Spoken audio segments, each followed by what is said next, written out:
10 seconds to start.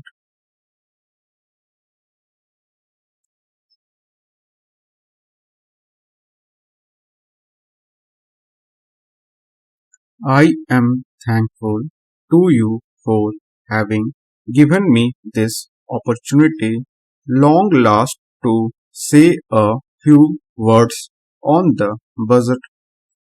Already much has been said, and I think the finance minister has come in for his share of congratulations as well as criticisms. So there is not very much to say, but I should like to say a few words. The increased development expenditure and the absence of any new taxation has earned for the budget a good response even from the businessman. I especially welcome the relief given to the middle classes by raising the exemption limit of income tax in respect of personal income.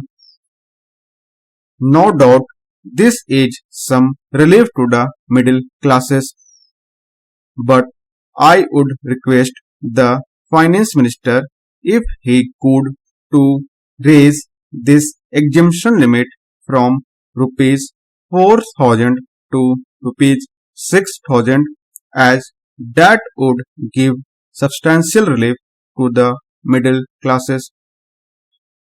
I am indeed glad that the Taxation Inquiry Commission has been appointed with Dr. John Mathai as the chairman, and I am sure that many of the vexed problems may be solved through this commission. At the same time, I would request the finance minister to put off the state duty bill for the present since this inquiry commission has been appointed and they may go into this question, for I feel that it is not an opportune moment to put on more taxes on the people already. As Mr. Gadgil has pointed out, there are so many taxes on the people. The people are overburdened by taxes and they are just trying to recover their stability.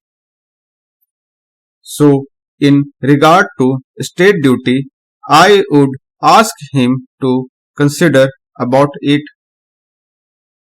My reason for asking it to be postponed is, as I have said, that the people are still facing economic distress, and then our government is not able to offer the amenities which other countries have where the state duty exists, such as free compulsory education for children, free medical aid, homes for the poor and the destitute, old age pension, etc.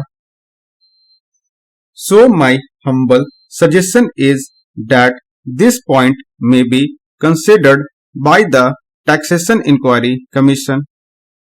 I agree that there is a brighter side of the picture and that instead of continually harping on our poverty, we should also see the bright side. We are making encouraging progress towards laying the foundation of a welfare state with the cooperation of all and the implementation of the 5-year plan. I am sure, sir, that we should be able to lay the foundations and fulfill the dreams of India.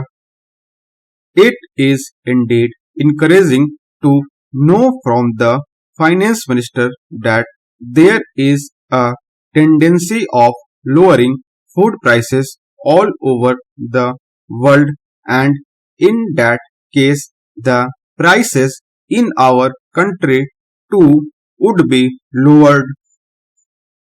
Regarding defense, for obvious security reasons, I do not agree with my friends who say that the expenditure should be curtailed. It is not advisable to take any undue risks and slacken the defense arrangements. Indeed, defense is one of our valuable assets, although strange to say, there seems to be adverse opinion in some quarters. I agree with what General Karyappa once said, that God and army are remembered only when there is trouble. The army consists of the most disciplined and loyal set of young men. It would not be proper to effect economy in the pay of these brave officers, as it would not be an incentive for the right type of young man to join the army, and it would become ineffective and inefficient. I believe already officers who were drawing rupees 1400 as their pay are now getting only rupees 700 and about rupees 100 as allowance. That is, they are getting about half of what they were getting before. It is very hard for those officers on field duty to establish separate establishments for their families and for their children, and I would especially appeal to the finance minister to see that the family allowances may be restored to those officers who are on field duty. Economy in army could be effected in other ways. There is scope for more efficient operation of defense industries, which process seems slow, and by purchase policy of utilizing goods and stores indigenously manufactured. Preference should be given to country-made war materials such as could be produced here, and they would be cheaper than foreign-made goods.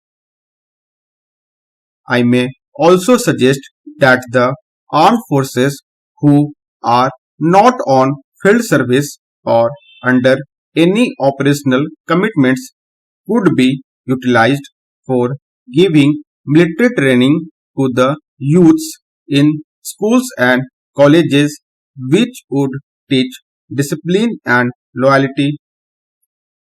The university authorities should make military training as part of their compulsory education, just as they have adopted social, domestic, and political sciences. The National Cadet Corps is already inculcating military training in some universities such as Bombay and Calcutta.